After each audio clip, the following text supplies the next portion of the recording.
Unaomba tumie dawa nyingine. Hiyo nimeona imeisha ndio maana nikaachana nayo. Hii imeisha.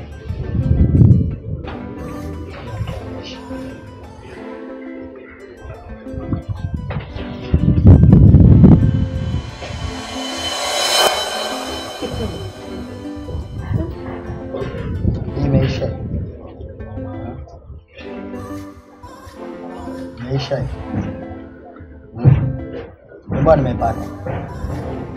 Mbona nimepata? Hii haitoshi kuswakia hii. Kuna muda lazima ulazimishe. Usikubali kirahisi rahisi. Unataka kulazimisha sababu hii mimi nilitaka tufike nayo hadi wiki ijayo. Kwa sababu umeiona ile nyingine ile ipo ile mpya, umeamua kutumia ile hii umeachana nayo. Hiyo ni israfu. Mimi sijapenda. Hii inaumiza sana.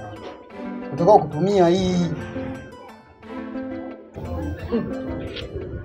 No. Sasa nilichofanya kosa gani ambalo kubwa swali lilopatikana? Wewe unaona kawaida. Dawa ilikuwa inauzwa 1200.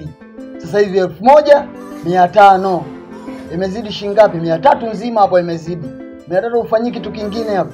Ni bado haitoshi ukachukua ule mswaki uliokuwa kwenye ile dawa unautumia wakati wewe mswaki wako huu.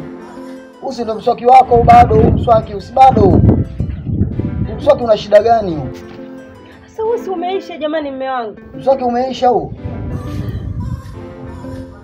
Hiyo yote ni uharibifu. Mimi ninapokuambia kitu nataka ufocus. Ufocus haya maisha. Kwa hiyo. Hakuna kwa hiyo.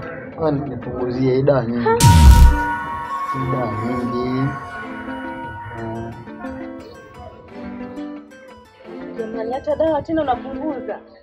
Swaki bwana hapo na mimi ni swaki ili niendelee kwenye mambo yangu. Sasa hiyo miswaki yote miwili umetoka nayo yani? Huu mswaki ndio ulikuwa wako.